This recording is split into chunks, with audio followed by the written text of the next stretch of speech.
Consulting, and you are watching Rehab for the Soul. Alright guys, this is our episode number 10.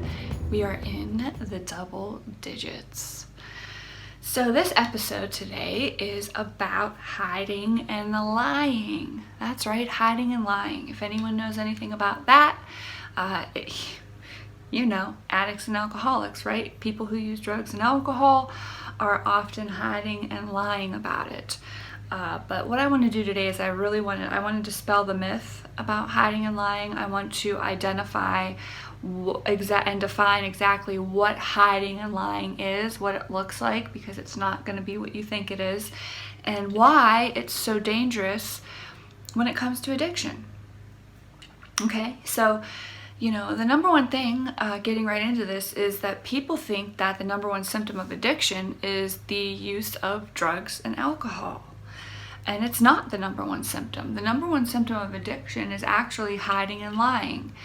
And it's the hiding and lying behavior that not only is what got people sick, but it's what keeps people sick. Okay, hiding and lying is super, super dangerous. Why is it dangerous? Well, we're going to get into that at the end of this video. So right now, let's just start with what exactly does hiding and lying mean, and let's start with lying, okay? So everybody thinks that they know basically what lying is. What is a lie? Well, there's actually two types of lies, all right?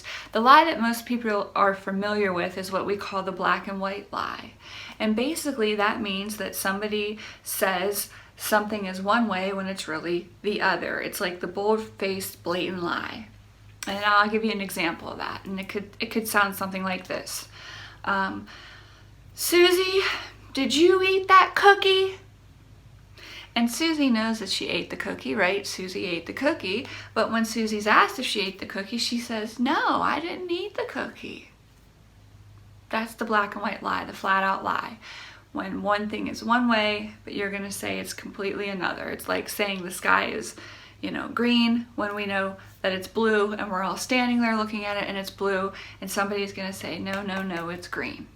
Now, lying can also border denial, which is another symptom of addiction. When you're in complete denial, that is where you're taking the lie the lying and dishonesty to a whole other level, and you can't even come to terms with the grasping of reality, where you have convinced yourself of the lie, that, you know, you've convinced yourself that the lie you're telling is true. That's when we're getting into the denial stage of things. So the first type of lie is the black and white lie. Did you do it? No, when you really did, or whatever, when you're just flat out lying. Second type of lie, which is actually much more prevalent, is a lie that we call, there's your black and white, we call lying by omission. Lying by omission. And lying by omission is usually what most people who use drugs and alcohol are going to do. And what that means is, when someone lies to you by omission, they just leave stuff out, right? They just omit things. They tell half-truths. And that is why it's so hard to figure out if somebody is using drugs and alcohol, because a lot of the times what they will tell you is actual truth coming out of their mouth. They're just going to leave some really important parts out, okay? So what you kind of have to do if you want to get to the bottom of anything is you really have to learn how to ask the right questions in order to get the answer, right? The real answer, the truth of what you're looking for. Now, I don't recommend this to family members, because once you start asking a million questions and you start going down that line of interrogation, the addict alcoholic is going to get severely, severely defensive, because they're going to know that you're on to them. Sorry guys, I know, you know, my clients out there that use, they're like, you're giving away all our secrets, Miss April. I know, but we have to help others out who don't understand this a little bit, right? So, you know, don't go in there interrogating with guns blazing. It doesn't work. The truth will always surface on its own. Just let it be and let it come to you. Leave that questioning to the professionals. All right, because I can handle that defensiveness. Trust me, when they come at you like that and you are family and there's emotion involved, forget it. They're always going to bulldoze you over and win. So the two types of lies, second type is lying by omission, which is also the most common type. And an example of that would be something like if you ask the direct question of, hey, Bobby, did you drink today? And Bobby's going to say, no, I didn't drink today. And Bobby probably is being truthful about that. Bobby didn't drink today. But what Bobby is going to omit is the fact that he snorted a massive amount of cocaine today. Okay, he's just going to leave that out. So we tell a lot of, there's a lot of half-truths going on there. And that's why it's so difficult to navigate what's really going on in somebody's life who's using drugs and alcohol. Now, obviously, lying is a problem because if you're not acknowledging what's really going on in your life, you can't get the help that you probably need. So, and that's it. That's lying. Two types, black and white lie and lying by omission. All right. Second thing we talked about is the hiding. Hiding. What are we hiding? Well, if you know addicts and alcoholics, they are going to hide their drugs, okay? People hide their drugs all the time. People are going to hide their liquor in places that you are... Actually, if you can keep lighthearted about it, it's a little comical. But yeah, they will go to any extremes to hide the fact that they're using. Now, this is a huge ass problem. Huge ass problem, but not because of the reasons that you think so, all right? Hiding anything, lying about anything, obviously is denying the truth. And when somebody denies the truth, they're denying themselves of who they really are. And if they are engaging in addictive behaviors, if you're out there and you're engaging in addictive behavior, you're actually far better off by just owning it and saying, yeah, you know what? I'm shooting up. I'm using dope. I'm using heroin, whatever. I'm smoking crack. You're much better off if you're honest about it than if you're hiding and lying about it, because that's what's really going to keep you sick. But 9 out of 10 times, guys, the hiding and lying started way before the drug and alcohol use came into play for people. So the hiding and the lying is actually a learned behavior. It's a survival skill that most people learn in their families of origin. And usually the families have some sort of dysfunction going on in their own unit, whether that's, drug and alcohol use in the family of origin, or trauma, or any type of abuse really that's going on in the family. There's always a sense of hiding it and making everything look good on the outside while on the inside everybody's dying. So children are taught to be seen and not heard. Don't talk, don't trust, don't feel. These are all examples of how children learn how to hide and lie. Don't tell mommy that daddy was drinking, things like that. And so lying and hiding is a learned behavior, I guess is what I'm trying to say here. It's a learned behavior. And the way it's learned is if when you are honest with somebody about what you're doing and they disapprove of you and they make it known to you and they want you to change what you're doing so they can feel better, you learn real quick, real fast. You're not going to be accepted, quote unquote, as you are, and you're so desperate for the approval of the other person that you're going to tell these lies and you're going to hide things because you want them to like you. And so the hiding and the lying that happens with drug and alcohol use, I know it's very, very hurtful to those on the other end of it, but believe it or not, it is really a coping skill in an attempt to make everybody else happy around the addict alcoholic, even though they're not happy on the inside. And again, I know that that's hard to hear. I know it's easier for you guys to stay angry with them, but 15 years in this line of work, I've been doing this a very long time. Take it or leave it, that's actually what's really happening, okay?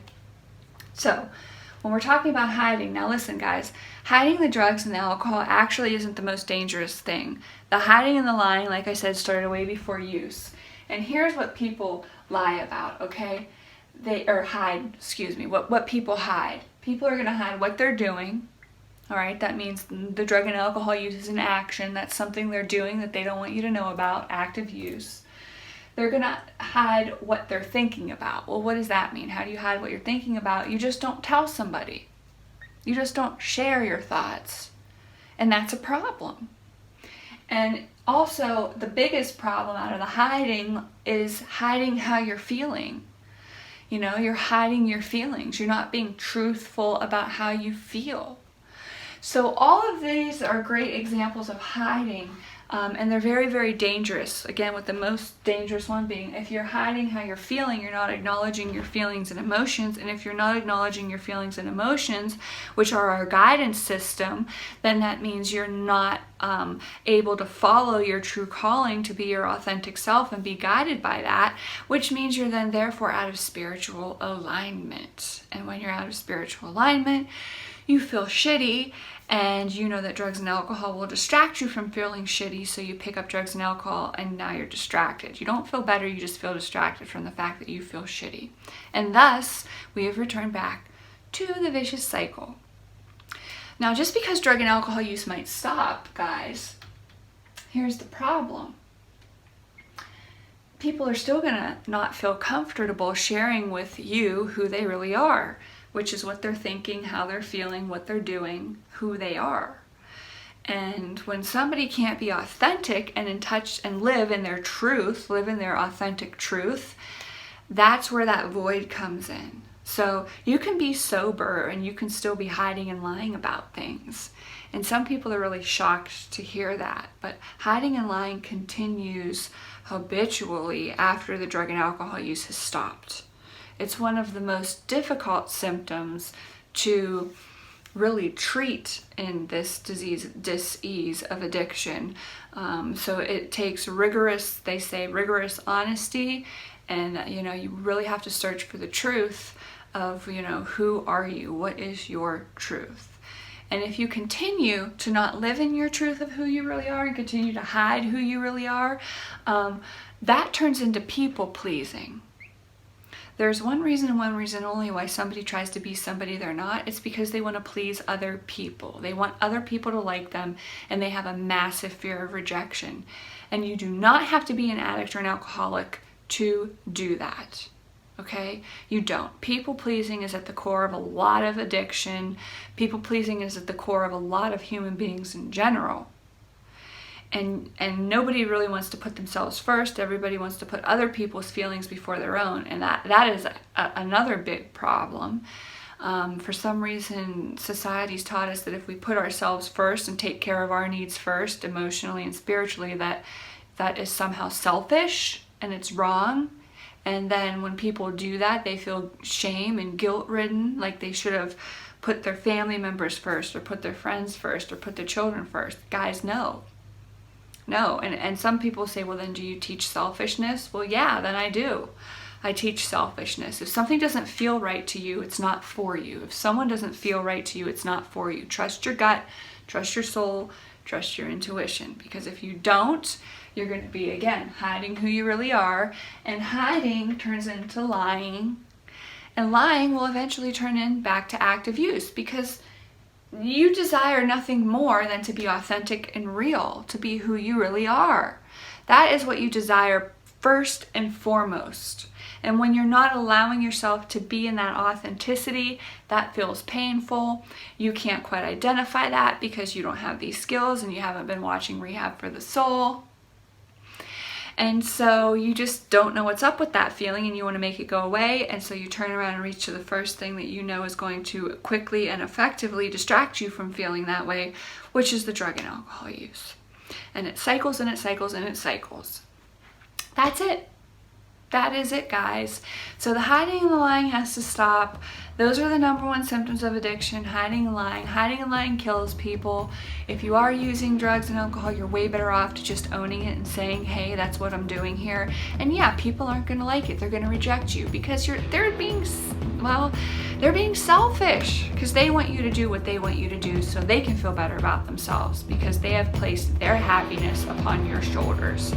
And you better shrug that shit off. And that is not your shit to own. You are not responsible for anybody's happiness. The only person's happiness that you are responsible for is your own.